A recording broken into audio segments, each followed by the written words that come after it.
Yes students, our next topic is functions of management.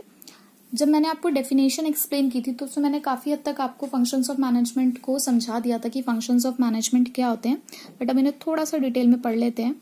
आपको याद है वो एग्जाम्पल जो मैंने आपको स्टार्टिंग में बताया था कि आप एक मूवी जाने का प्लान कर रहे हैं और उसके बाद आपने उसके लिए कुछ पैसे अरेंज किए थे, अपने दोस्तों को डिसाइड किया था कि किस किस को लेकर जाना है, इंस्ट्रक्शन दी थी कि कैसे जाना है, कहाँ मिलना है, और उसके बाद आपने ये भी जब आप मूवी देखा है तो उसके बाद कुछ जो कमियां रह गई थी तो उसके लिए भी आपने कहा था कि नेक्स्ट टाइम से हम इन सब चीज़ों का ध्यान रखेंगे। तो यही एक एग्जाम्पल मैंने आपको बताया था फंक्शंस ऑफ मैनेजमेंट के लिए। चलो अब थोड़ा सा उसी के बारे में डिटेल में पढ़ते हैं। सबसे पहले हमारा जो फर्स्ट फंक्शन आता है वो होता है प्लानिंग। देखो किसी भी काम को अगर हम स्टार्ट कर रहे हैं तो विदाउट प्लानिंग हम उस काम को स्टार्ट कर ही नहीं सकते। अब जैसे कि आप लोग क्लास 12th में आए तो आप लोगों ने भी कुछ हो सकता है कुछ प्लानिंग करके रखी हुई हो कि भाई हमें 12th क्लास में 90% मार्क्स सिक्योर करने हैं, 95% मार्क्स सिक्योर करने हैं, या आफ्टर 12th हमें फिर ये करना है। तो ये आपकी प्लानिंग ही है। प्लानिंग हमेशा थिंकिंग इन एडवांस, यानी कि पहले से ही हमें उन सब चीज़ों को सोच कर चलना है। क्योंकि अगर कोई प्लानिंग ही नहीं, अगर आपने सोचा ही नहीं कि भाई आपको क्या बनना है, तो आप करते चले जा रहे हैं, जो कोई कुछ भी आपको आके कह रहा है आप उसी चीज़ को मान रहे हैं, क्योंकि आपने उस चीज़ के बारे में पहले से सोचा नहीं है। जब आप किसी चीज़ के बारे में पहले से ही प्लान करेंगे तभी आपको पता चलेगा कि आपको क्या काम करना है और कैसे करना है। तो प्लानिंग हमारा उसी चीज़ के ऊपर बेस्ड है कि it is setting objective in advance. हम पहले से अपने गोल को, अपने ऑब्जेक्टिव को एडवांस में सेट करके रखते हैं, ये देखने के लिए कि what to do and how to do it, कि क्या करना है और किस तरीके से उस काम को हमें करना है। अगर मैं आपको देखो डायग्राम के थ्रू दिखाऊं तो ये हमारी प्रेजेंट पोजीशन है, where we are in present condition, where we are, अभी हम यहाँ पर हैं। Where we want to go, हम कहाँ जाना चाहते हैं। तो प्लानिंग इस गैप को ही ब्रिज करता है, यानी कि इस गैप को ही ख़त्म करता है कि आज आप प्रेजेंट कंडीशन आपकी क्या और आपको फ्यूचर कंडीशन कहाँ तक पहुँचना है। तो प्लानिंग इसी गैप को ख़त्म करने में हेल्प करता है कि अगर आपने पहले से प्लान करके रखा हुआ है तो आपको पता होगा कि क्या करना है और कैसे करना है। अगर आप 90% मार्क्स सिक्योर करने के बारे में सोच रहे हो तो आपको पता है कि उसके लिए आपको डेली डीपली स्टडी करनी है, बीच में कुछ भी मिस नहीं करना है, टाइम टू टाइम अपने टाइम टेबल के अकॉर्डिंग चलना है। तो ये सभी चीज़ें हमें एक डायरेक्शन देती है। तो प्लानिंग आपको डायरेक्शन देता है कि किस तरीके से आप वहाँ तक पहुँच सकते हो। उसके बाद आता है ऑर्गेनाइजिंग। यहाँ तो हमने सिर्फ प्लान किया क्या करना है, कैसे करना है। अब यहाँ पे उस काम को एग्जीक्यूट करने के लिए हमें कौन कौन सी एक्टिविटीज़ करनी पड़ेगी। तो खुद को एक ड्यूटीज़ असाइन करना, अपने टास्क को अरेंज करना, ग्रुप करना, अथॉरिटीज़ एस्टैब्लिश करना, रिसोर्सेज को एलोकेट करना।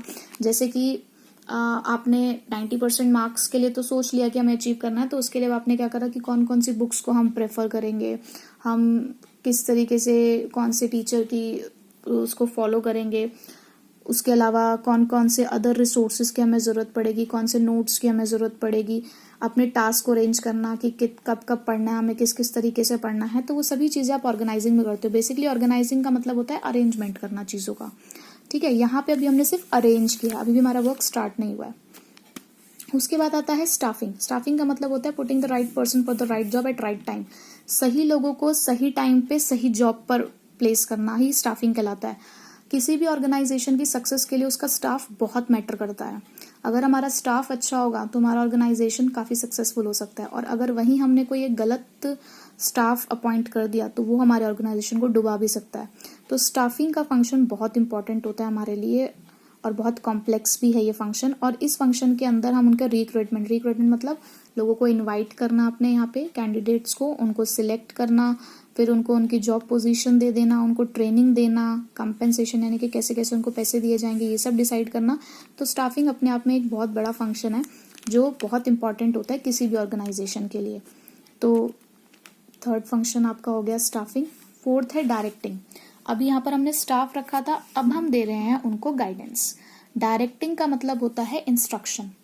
अब डायरेक्टिंग को ये भी कहा जाता है कि डायरेक्टिंग जो है हमारे एक्शंस को इनिशिएट करता है, यानी कि उसको वर्किंग कंडीशन में लेकर आता है। अब जब तक आपको हम इंस्ट्रक्ट नहीं करेंगे, आप अपना वर्क स्टार्ट नहीं करेंगे, तो डायरेक्टिंग क्या करता है, अपने एम्प्लॉयज़ को गाइड करता है, उन्हें लीड करता है, उनके साथ साथ चलता है, एक टीम की तरह उनको अपने साथ लेकर चलता है, उनको इन्फ्लुएंस करता है। इन्फ्लुएंस मतलब कि उनको इस तरीके से चीज़ों को समझाता है कि वो उन चीज़ों को मानने के लिए रेडी हो जाए, यानी कि उनके बिहेवियर में चेंजेस लेकर आता है। उनको टाइम टू टाइम मोटिवेट करता रहता है कि अगर आप इस काम को करोगे तो इसके बेनिफिट्स आपको ही मिलेंगे। कम्युनिकेट करना, विदाउट कम्युनिकेशन कुछ नहीं हो सकता। अगर आज मैं भी आपको ये चीज़ समझा रही हूँ, हमारे बीच में एक वर्बल कम्युनिकेशन हो रहा है, तो ये बहुत ज़रूरी है। बिना कम्युनिकेशन के हम किसी को डायरेक्शन दे ही नहीं सकते। अब चाहे वो कम्युनिकेशन रिटर्न हो चाहे ओरल हो, कम्युनिकेशन कैसी भी हो सकती है, लेकिन कम्युनिकेशन एम्प्लॉयज़ के साथ होना बहुत ज़रूरी है। At the same time feedback लेना भी ज़रूरी है। तो डायरेक्टिंग फंक्शन के अंदर हम यही करते हैं कि अपने एम्प्लॉयज़ को गाइडेंस देते हैं टाइम टू टाइम, एक टीम की तरह उनके साथ लीड करते हैं, उनके बिहेवियर में चेंजेस लाते हैं, उनको पॉजिटिव एटीट्यूड में चेंज करते हैं, टाइम टू टाइम उनको मोटिवेट करते हैं और उनके साथ कम्युनिकेट करते रहते हैं। उसके बाद आता है कंट्रोलिंग। देखो, अगर कंट्रोल नहीं करेंगे तो चीज़ें चलती जाएंगी, चाहे वो खराब हो रही हो चाहे वो सही हो रही हो। तो कंट्रोलिंग फंक्शन बहुत ज़रूरी होता है।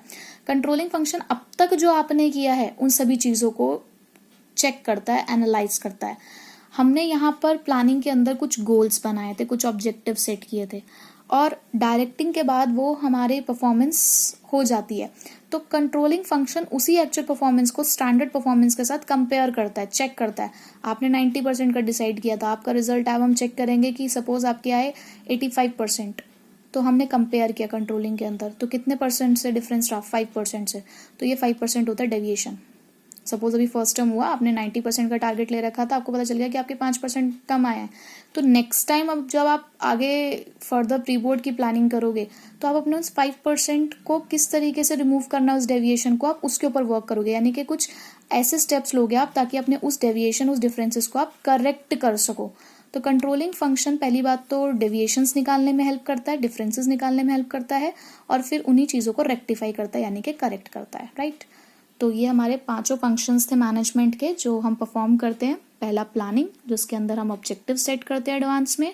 ऑर्गेनाइजिंग, यहाँ पर अथॉरिटी रिस्पॉन्सिबिलिटीज़ को अरेंज किया जाता है, एलोकेट किए जाते हैं रिसोर्सेज। स्टाफिंग के अंदर हम यहाँ पर लोगों को रिक्रूट करते हैं, सिलेक्ट करते हैं, यानी कि putting the right person at right job.